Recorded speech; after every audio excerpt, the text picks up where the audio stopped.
सत संगत तो बिना ना परमात्मा का पता लगता है, ना उहदे लई चाह पैदा हुंदा है।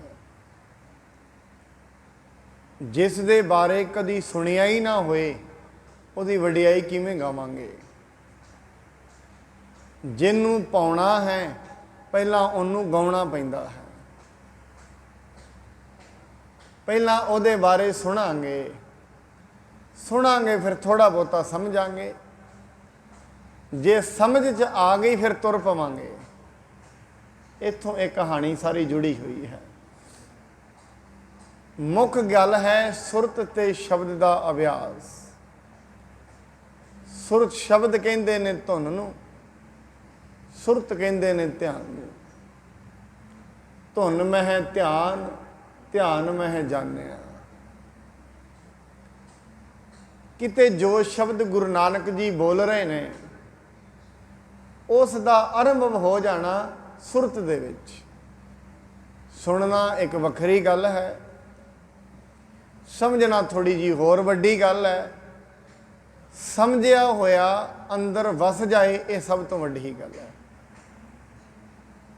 समझी हुई चीज़ किते अपने अनुभव विच आ जाए ये सब तो वड्डी गल है।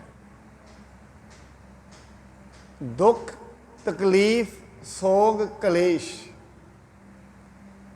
ये सारिया चीज़ां जुड़ियां हुई ने मन दे नाल। कुछ रोग तन दे ने, बहुते मन दे ने। जिन्ने भी रोग तन ते लगे ने मन तो ही आए ने।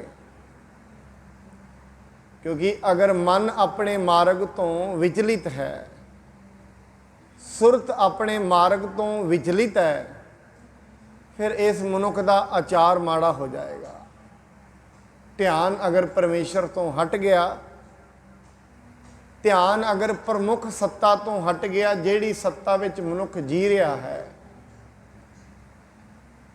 जिहड़ी सत्ता ने इस नूं बनाया है, अगर उस सत्ता नूं भुल गया, उस सत्ता ने जो बनाया है उहदे विच जुड़ गया। उन्हें बनाया की है?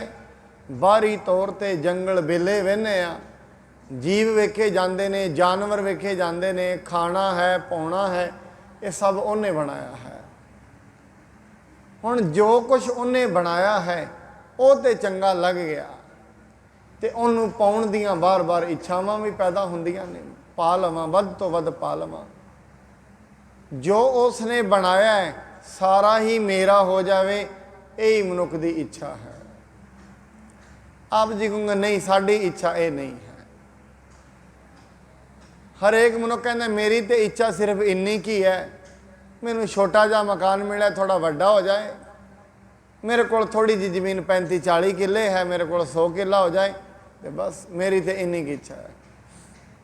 आप जी जान के हैरान हो जाओगे, हर एक मनुख इवें ही कहता है। कहानी चलती इत्थों ही है, पहुँचती पहुँचती बड़ी अगे चल जाती है। इच्छा चलती इत्थों ही है, छोटे तो ही वड्डी चलती है। जिवें अज किसी चीज़ की मंग है वो मिल गई, उस दे मिलन दे नाल ही फिर स्टेटस बन जाता है, इस तो थल्ले ते जाना ही नहीं, इस तो उत्ते ही जाना है। हुण जदों वो भी मिल गई फिर उस तो उत्ते जाना है। भाव अंत दे विच मनुख कित्थे रुकेगा? सारी धरती ही मैनू चाहिदी है। जिवें एक मनुख पिंड का सरपंच बनिया, वो कहता हुण जिला परिषद का मैंबर मैं बन जावां, सिंपल जा फार्मूला। फिर MLA बन जावां, MP बन जावां। हुण जिहड़ा MP बन गया उन्होंने पूछो कुछ चाहुंदा है? मैं हुण देश का प्राइम मिनिस्टर बन जावां, ये भी मैं चाहुंदा। चलो हुण जिहड़ा प्राइम मिनिस्टर बन गया ना, वो तो सोचेगा नहीं हुण नहीं, ऐसा नहीं है। पर कहंदा हुण जिन्ने देशां की पावर है ना, उन्हां विचों प्रमुख मैनू बना दिओ, इत्थे खलो जाएगा। असल दे विच गल की है?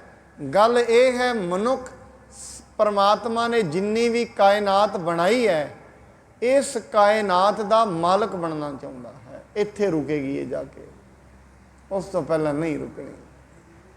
हुण एक गल होर भी नोट करना, जिस चीज़ की इच्छा विच असीं जी रहे हैं, जदों तई वो मिलेगी नहीं ਡਾਇਰੈਕਟਲੀ ਜਾਂ ਇਨਡਾਇਰੈਕਟਲੀ ਉਹ ਮਨ ਤੇ ਅਸਰ ਕਰਦੀ ਰਹਿੰਦੀ ਹੈ।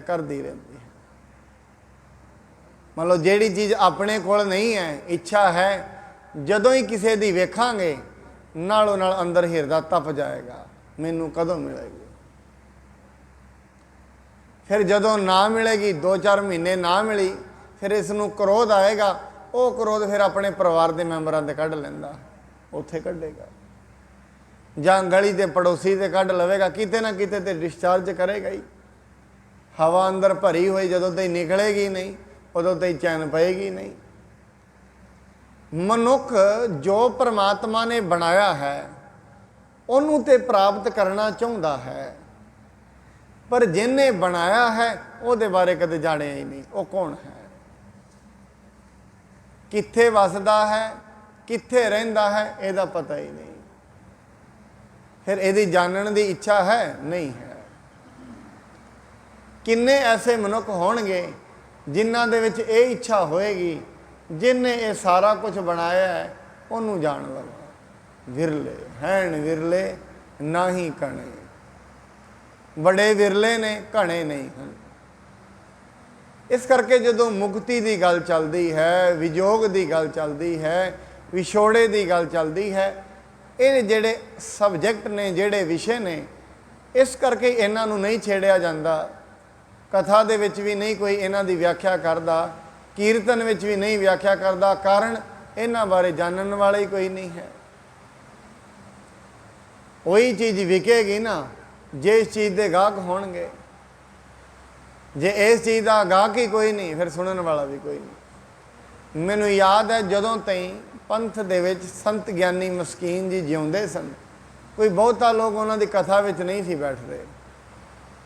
ਕਹਿੰਦੇ ਹੁੰਦੇ ਸੀ ਪਤਾ ਨਹੀਂ ਕੀ ਕਹਿੰਦੇ ਰਹਿੰਦੇ ਨੇ, ਪਤਾ ਨਹੀਂ ਕੀ ਆਤਮਾ ਪਰਮਾਤਮਾ ਰੱਬ ਲਾਈ ਰੱਖਦੇ ਨੇ, ਪਤਾ ਨਹੀਂ ਕਿਹੜੀ ਚੀਜ਼ 'ਚ ਆਨੰਦ ਆਉਂਦਾ ਹੈ, ਕਿਹੜੀ ਕਥਾ ਸੁਣਨ 'ਚ ਆਨੰਦ ਆਉਂਦਾ ਹੈ ਜਿੱਥੇ ਕਿਸੇ ਦੀ ਨਿੰਦਾ ਤੇ ਚੁਗਲੀ ਚੱਲਦੀ ਹੋਏ। ਫਲਾਣਾ ਮਾੜਾ ਹੈ, ਉਹਨੇ ਪੰਥ ਦਾ ਆਹ ਨੁਕਸਾਨ ਕਰ ਦਿੱਤਾ। ਇਹ ਕਥਾ ਨਹੀਂ ਹੈ, ਇਹ ਸਮਾਜਿਕ ਕੁਰੀਤੀਆਂ ਦੇ ਉੱਤੇ ਵਿਚਾਰ ਹੈ, ਹੋਣਾ ਚਾਹੀਦਾ ਹੈ।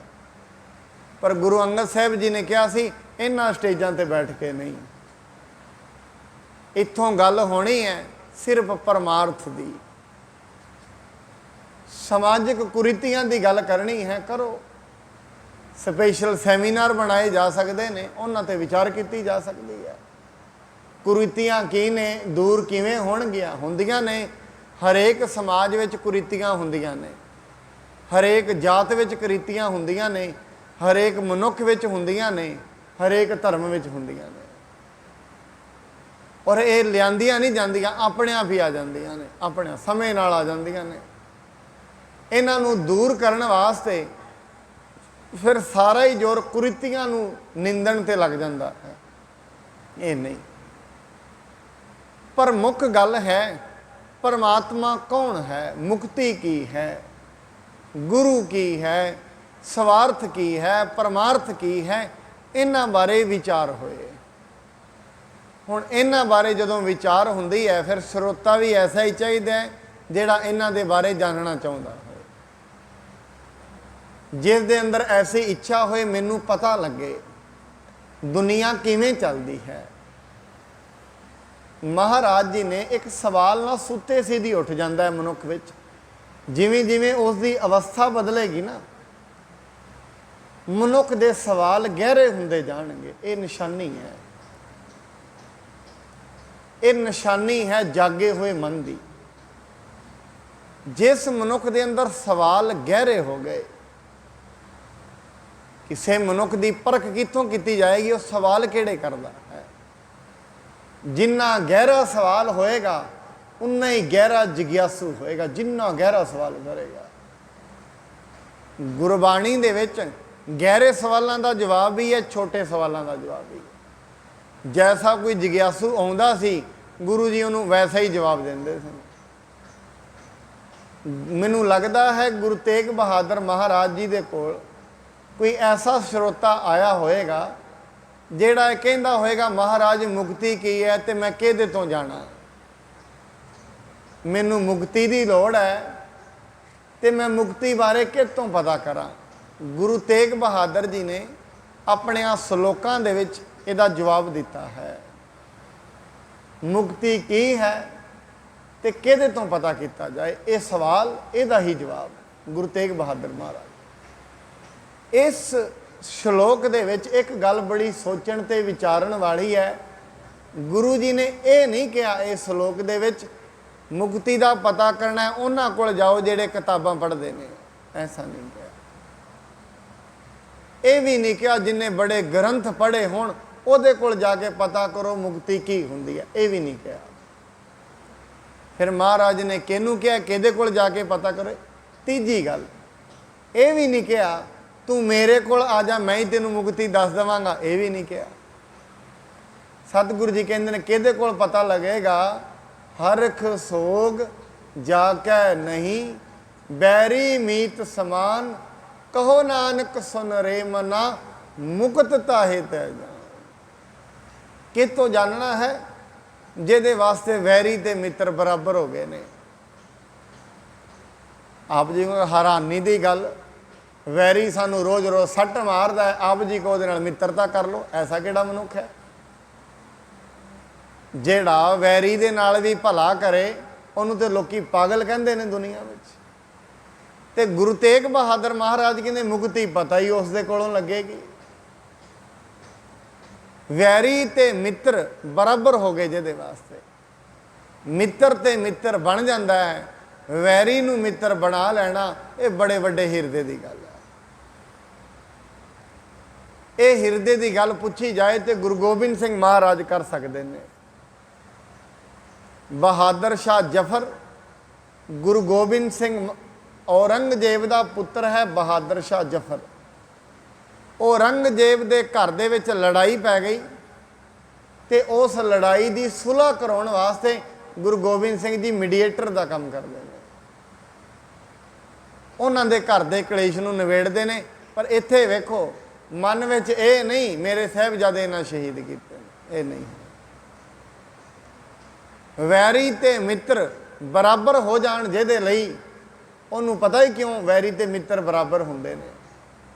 ਉਹਨੂੰ ਪਤਾ ਲੱਗ ਜਾਂਦਾ ਹੈ ਇੱਥੇ ਕੁਝ ਵੀ ਕਿਸੇ ਦੇ ਹੱਥ ਵਿੱਚ ਨਹੀਂ, ਸਭ ਕੁਝ ਪਰਮੇਸ਼ਰ ਦੀ ਕਲਾ ਵਾਪਰ ਰਹੀ ਹੈ, ਉਸ ਕਲਾ ਦੇ ਅਨੁਸਾਰ ਸਾਰਾ ਕੁਝ ਹੋ ਰਿਹਾ ਹੈ।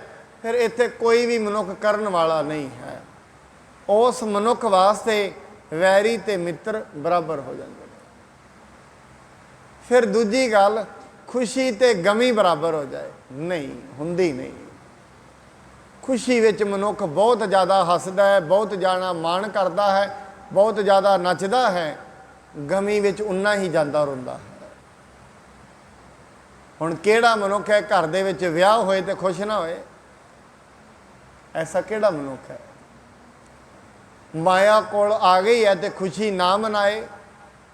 ਕੋਈ ਸਫਲਤਾ ਮਿਲ ਗਈ ਹੈ ਤੇ ਹੱਸੇ ਨਾ? ਘਰ ਵਿੱਚ ਬੱਚੇ ਦਾ ਜਨਮ ਹੋਇਆ, ਲੜਕੇ ਦਾ ਜਨਮ ਹੋਇਆ ਤੇ ਹੱਸੇ ਨਾ?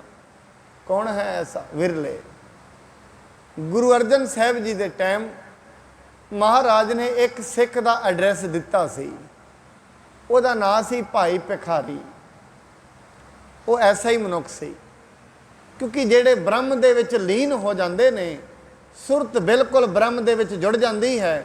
ਸਰੀਰ ਬ੍ਰਹਮ ਤੇ ਹੀ ਨਹੀਂ ਪਹੁੰਚਦਾ, ਸੁਰਤ ਪਹੁੰਚਦੀ ਹੈ।